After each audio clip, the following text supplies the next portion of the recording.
बिस्मिल्लाहिर्रहमानिर्रहीम अस्सलामु अलैकुम वरहमतुल्लाहि वबरकातुहू। आज की ताज़ा तरीन बड़ी खबरों से इस व्लॉग का आगाज करेंगे। सबसे पहले हेडलाइंस आपके सामने रखेंगे। अमरीका सारे फलस्तीन को आजाद करो, महज गजा और इसराइल की जंग को खत्म कराना काफी नहीं है। रूस ने अमरीका को परेशान कर दिया है। गजा के बाद रूस और यूक्रेन की जंग खत्म कराना होगी। अमरीकी सदर डोनाल्ड ट्रंप ने तुर्की से, कतर से मदद मांग ली है। रूस पर अमरीकी मिसाइलों से हमले हो सकते हैं, बड़ी तबाही मच सकती है अगर अमरीका ने रूस के खिलाफ यूक्रेन को टोमाहॉक मिसाइल दिए। रूस ने खबरदार कर दिया है। चीन ने दुनिया पर अमरीका की बादशाहत, सुपर पावरी और गलबे को चैलेंज कर दिया है। चीन और अमरीका के दरमियान बहुत बड़ी जंग छिड़ने जा रही है। शुमाली कोरिया के एटमी मिसाइल अब अमरीका को टारगेट कर सकते हैं। अमरीका शुमाली कोरिया में भी टेंशन बढ़ रही है। और फिर दुनिया के सबसे बड़े तेल पैदा करने वाले मुल्क वेनेजुएला की दौलत पर अमरीका की नजरें हैं। रूस और चीन और ईरान वेनेजुएला की हिमायत में अमरीका से लड़ने को तैयार हो चुके हैं। ये कुछ आलमी मंजरनामे से ताज़ा हेडलाइंस हैं जिनकी तफसीलात और डिटेल्स मैं आपको बताऊंगा। इससे पहले कि मैं खबरों का बाकायदा आगाज करूं, आपसे गुजारिश है अगर आप इस चैनल पर नए हैं तो लास्ट में सब्सक्राइब कर लें ताकि आपको आलमी खबरें मिलें और दुनिया भर में होने वाली ताज़ा तरीन जो सिचुएशन है उससे आप आगाह रह सकें। आगाज करेंगे आज की सबसे बड़ी खबर इस वक्त मेरे सामने है कि अमेरिकी सदर डोनाल्ड ट्रंप ने गजा और इसराइल के दरमियान जंग तो रुकवा दी है, लेकिन मुस्तकिल और दायमी और देरपा अमन तभी आ सकता है जब फलस्तीनियों को उनका अपना मुल्क और रियासत मिल जाए। इस बात का ऐलान रूस के साबिक सदर दिमित्री मेदवेदेव और मौजूदा नेशनल सिक्योरिटी रशियन काउंसिल के नायब चीफ की ताज़ा स्टेटमेंट सामने आई है। मेरे सामने इस वक्त ये बयान मौजूद है दिमित्री मेदवेदेव का, जिसमें कहा कि सिर्फ इजरायली यरगमालियों की रिहाई, फलस्तीनी कैदियों की रिहाई अगरचे एक अच्छी चीज़ है, लेकिन मुस्तकिल मसले का हल नहीं है जब तक कि मुकम्मल तौर पर फुल फ्लैज फलस्तीनी स्टेट नहीं बनेगी अक़वाम मुत्तहिदा की करारदादों के मुताबिक, जिसमें अल-कुद्स अश-शर्किया फलस्तीन का कैपिटल होगा, तब तक कुछ भी नहीं बदलेगा। और वक्ती तौर पर जो अमन है वो आ सकता है, लेकिन जंग जारी रहेगी। हर एक को ये बात कान खोलकर सुन लेनी चाहिए। दिमित्री मेदवेदेव रूसी सदर व्लादिमीर पुतिन के दोस्त और कौमी सलामती रूस के नायब चीफ और साबिक रूसी सदर की यह स्टेटमेंट है जिसने अमेरिका को परेशान कर दिया है। नाज़रीन इकराम, रूस भी एक ईसाई मुल्क है। रूस ऑर्थोडॉक्स ईसाई कहलाता है और आप जानते हैं अल-कुद्स के अंदर ईसाइयों की मशहूर इबादत गाहें हैं। और अमेरिका का सदर ट्रंप खुद भी एक ईसाई है, लेकिन वो इसराइल की जिस तरह से हिमायत करता रहा, इस पर काफ़ी गम और गुस्सा है रूस को। और ये बात भी आप समझें कि रूस और यूरोप में जो ईसाई हैं इनके बाहमी नज़रियात बहुत मुख्तलिफ हैं। यूरोप के ईसाई कैथोलिक हैं या प्रोटेस्टेंट हैं, और अमेरिका के ईसाई भी ज़्यादातर प्रोटेस्टेंट हैं या फिर कैथोलिक हैं, और जो रूस के ईसाई हैं वो ऑर्थोडॉक्स हैं। और अब अमेरिका के अंदर आपने देखा होगा कि हम जिन्स परस्ती और मुख्तलिफ तरह की चीज़ें जो आई उस पर रूस ने हमेशा तनकीद की और कहा कि ये खुदा से बगावत का ऐलान है। बहरहाल क्या मामलात ये हैं कि रूस जो है वो फ़लस्तीन और गज़ा की हमेशा हिमायत करता रहा, और इसराइल ने इसी वजह से रूस से नाराज़गी मोल ली और यूक्रेन की मदद शुरू की, जिस पर रूस और गुस्से हुए है। बहरहाल अब रूस ने कहा है कि जब तक पूरा फ़लस्तीन आज़ाद नहीं होगा, फ़लस्तीनियों को उनकी रियासत नहीं मिलेगी, फ़लस्तीनियों को उनका हक नहीं मिलेगा, तब तक मामलात हल नहीं होंगे। ये रूस की तरफ से खबरदार किया गया है। दूसरी तरफ अमेरिकी सदर ट्रंप ने शर्म शेख मिस्र में खड़े होकर अमेरिकी हुकूमत की तरफ से कहा है कि हम अब दुनिया की एक और बड़ी जंग रशिया यूक्रेन को बंद कराना चाहते हैं। और तुर्क सदर तैयब एर्दोगान के बारे में ट्रंप ने कहा कि आप यूक्रेन की जंग को बंद करवाने में किरदार अदा कर सकते हैं और कतर भी इस सिलसिले में रोल प्ले कर सकता है। तो अब आलमी सतह पर सवालात उठ रहे हैं कि क्या वाकई गजा की जंग बंदी के बाद अब अमेरिकी सदर ट्रंप रूस और यूक्रेन की जंग को ख़त्म करा सकते हैं। यूक्रेनी सदर ज़ेलेंस्की ने कहा है जैसे गजा की जंग बंद हुई है ऐसे ही यूक्रेन की जंग भी बंद हो सकती है और यूक्रेन इसके लिए तैयार है। लेकिन रूस अमेरिकी सदर ट्रंप की तरफ से यकीन दहानियों के बावजूद मुकम्मल यकीन और एतमाद करने को तैयार नहीं है। रूस के सदर व्लादिमीर पुतिन से अलास्का के अंदर मुलाकात भी की थी ट्रंप ने कुछ महीने पहले, लेकिन वो मुलाकात ज़्यादा कारगर साबित नहीं हुई। रूस की अपनी शराइत हैं, यूक्रेन की अपनी शराइत हैं, जिसकी वजह से जंग बंद नहीं हो रही है। और अब तो इस जंग में तबाही और मज़ीद आग लगने और बढ़ाने के इम्कानात भी नज़र आ रहे हैं। वो कैसे कि अमेरिकी सदर ट्रंप बार बार कह रहे हैं कि हम यूक्रेन को टॉमाहॉक मिसाइल देंगे। अब ये ऐसे मिसाइल हैं अमेरिका के जो 2500 किलोमीटर से भी ज़्यादा तक के हदफ को टारगेट करते हैं। यानी अगर यूक्रेन को ये मिसाइल मिल जाते हैं तो यूक्रेन रूस में जिस भी फौजी अड्डे को, फौजी बेस को या फौजी छावनी को या किसी भी जगह को टारगेट करना चाहे तो यूक्रेन कर सकेगा।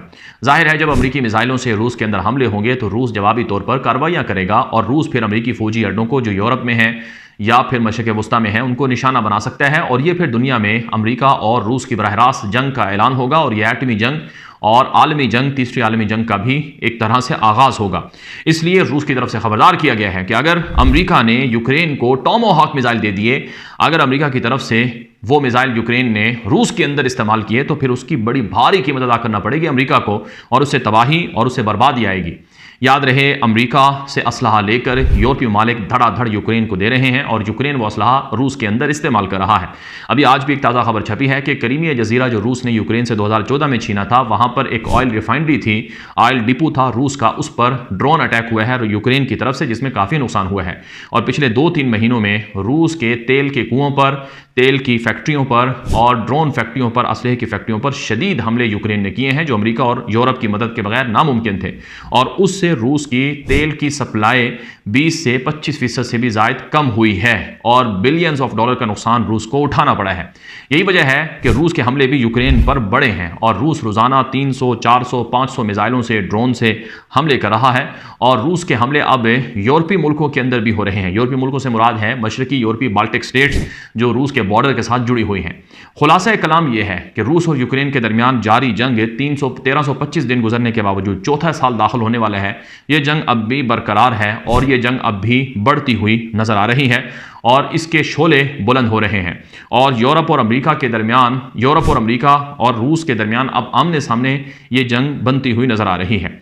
इसके साथ साथ नाज़रीन किराम कुछ मजीद खबरें आपके सामने रखेंगे कि एक तरफ अमेरिका रूस से निमट रहा है और यूरोपीय मालिक रूस के खिलाफ मुत्तहिद खड़े नजर आते हैं, अगरचे बाहमी इख्तलाफात भी हैं, लेकिन दूसरी तरफ नाज़रीन किराम इतलात ये हैं कि चीन का भी नंबर लग गया है। चीन और अमेरिका के दरमियान जो महाज आराई है वो बहुत तेज़ हो रही है और चीन जो है वो पीछे हटने का नाम नहीं ले रहा है।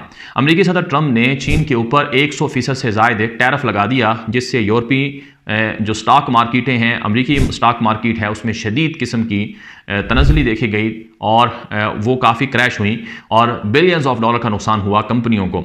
और अब अमेरिकी सदर ट्रंप ने कल एक ट्वीट किया, पोस्ट की, जिसमें कहा कि सब अच्छा है, अगरचे चीन हमारी बात नहीं मान रहा है लेकिन मैं फिर भी चीन के साथ मामलात को सुलझाने की कोशिश करूंगा। लेकिन नाज़रीन किराम चीन इस वक्त डट गया है और चीन कहता है कि अब अमेरिका बाय बाय है, अमेरिका का अब दौर चला गया है, अब दुनिया का बादशाह चीन है, अब दुनिया में आलमी माशी निज़ाम चीन का चलेगा, अब डॉलर के बजाय चीनी करेंसी युआन में लेन देन होगा और मेड इन चाइना ही अब दुनिया का असल पावरफुल एक बादशाह है। ये गोया चीन की तरफ से अमेरिका को कहा जा रहा है। यही वजह है अमेरिका और चीन के दरमियान शदीद किस्म की जो लड़ाई है मुआशी वो देखी जा रही है। जो अमेरिका का वज़ीर ख़जाना है उसकी भी एक स्टेटमेंट आई है कि चीन सिर्फ अपना फ़ायदा देखना चाहता है और दूसरों को अपने से कमतर और नीचे करना चाहता है और यही चीन का वो मामला है जिसकी वजह से हालात कंट्रोल से बाहर होते जा रहे हैं। ये नाज़रीन किराम जो अमेरिकी वज़ीर ख़जाना है उसकी ये स्टेटमेंट नशर हुई है। मज़ीद खबरें आपके सामने रखेंगे नाज़रीन किराम। आज की एक और बड़ी खबर है नॉर्थ कोरिया के हवाले से। नॉर्थ कोरिया ने ऐसे न्यूक्लियर वेपन्स बना लिए हैं जो अमेरिका में किसी भी शहर को टारगेट कर सकते हैं। द टाइम्स की ये रिपोर्ट मेरे सामने है जिसमें किम जोंग उन जो कि शुमाली कोरियन प्रेसिडेंट हैं, उन्होंने कहा है कि हम रशिया की मदद से अपनी देरीना ख्वाहिशात और ख्वाबों को पूरा कर रहे हैं और हमने बैलिस्टिक मिसाइल हासिल कर लिए हैं रशिया की मदद से और हमने समंदर के अंदर दुश्मन की आबदोज़ों को, बाहरी जहाज़ों को, बाहरी बेड़ों को तबाह करने वाले बैलिस्टिक मिसाइलों की तैयारी भी तेज़ कर दी है और जल्द हम हर तरह से अमेरिका के मुकाबले में आ जाएंगे, यानी उसकी मुकाबले टक्कर लेने वाले बन जाएंगे। एक और बड़ी खबर नाज़रीन किराम ये है कि वेनेजुएला जो दुनिया में तेल सबसे ज़्यादा पैदा करता है उसके खिलाफ अमेरिका ने महाज आराई शुरू कर रखी है। वेनेजुएला के सदर निकोलस मादुरो की हुकूमत गिराने के लिए ट्रंप हुकूमत बड़ा जोर लगा रही है और यूरोपीय ममालिक ने भी वेनेजुएला में जो अपोजिशन लीडर थी उसको नोबेल इनाम दिलवाया और ये निकोलस मादुरो जो कि वेनेजुएला के मौजूदा प्रेसिडेंट हैं उनको ये कबूल नहीं था, तो इस वजह से उन्होंने नॉर्वे और ऑस्ट्रेलिया की एम्बेसीज, नॉर्वे और ऑस्ट्रेलिया के अंदर जो अपनी एम्बेसी थी वेनेजुएला की वो बंद कर दी हैं और इन मुल्कों के साथ ताल्लुकात भी ख़त्म करने का ऐलान कर दिया है। याद रहे अमेरिका और कई यूरोपीय ममालिक वेनेजुएला की मौजूदा हुकूमत को गिराना चाहते हैं। वेनेजुएला की मौजूदा हुकूमत के गहरे ताल्लुकात हैं रशिया के साथ और चाइना के साथ। वेनेजुएला के जो प्रेसिडेंट हैं किम जोंग उन, वो की चीनी सदर शी जिनपिंग से और अमेरिकी सदर ट्रंप से खुद दोस्ताना ताल्लुकात रखते हैं। और चाइना की बड़ी बड़ी कंपनियां वेनेजुएला में हैं। वेनेजुएला लातीनी अमेरिका का मुल्क है जो तेल पैदा करने वाला या तेल रखने वाला दुनिया का सबसे बड़ा मुल्क है। अमेरिका, चीन और रूस, ये तीनों मुल्क वेनेजुएला के मामले पर एक तरह से शर्त लगाए हुए हैं कि कौन वेनेजुएला को कंट्रोल करेगा। जाहिर है वेनेजुएला में अगर अमेरिकी नवाज हुकूमत आ जाए, अमेरिका का कंट्रोल हो जाए, तो अमेरिका चीन और रूस को पिछाड़ देगा। लेकिन चीन और रूस दोनों वेनेजुएला को हर तरह से सपोर्ट कर रहे हैं और अमेरिका अगर हमला भी करता है वेनेजुएला पर तो चीन के हथियार और चीन के हथियारों से और रूसी जहाज़ों से हथियारों से हमले हो सकते हैं। इससे काफ़ी कशीदगी होगी जिसका अमेरिका मुतहम्मिल नहीं हो सकता है। दूसरी तरफ नाज़रीन इकराम, देखा जाए तो इस वक्त यूरोपीय ममालिक के चीन, रशिया, ईरान, शुमाली कोरिया और वेनेजुएला जैसे मुल्कों को अपने लिए खतरा करार दे चुके हैं। एक खबर छपी है आज बरतानिया के मुख्तलिफ अखबारात और मीडिया में, जिसमें BBC भी है कि चाइना के जासूस यूके के अंदर, बरतानिया के अंदर जासूसाना कार्रवाइयां कर रहे हैं और इन जासूसों के खिलाफ घेरा तंगे जा रहा है। बरतानिया की हुकूमत ने यह भी इल्ज़ाम लगाया है कि ईरान भी इसमें मुलव्वस है। याद रहे बरतानिया यूक्रेन को सबसे ज़्यादा सपोर्ट करता है और रूस और बरतानिया में शदीद किस्म की तनाव और कशीदगी मौजूद है। ये अब तक की आलमी मंजरनामे से ताज़ा अपडेट थी जो आप तक पहुंचाई गई हैं। मज़ीद तफसीलात आएंगी, आप हमारे यूट्यूब चैनल को सब्सक्राइब कर लें, आगे नशर कर लें। इजाज़त दीजिए। अस्सलाम वालेकुम रहमतुल्लाहि व बरकातुहू।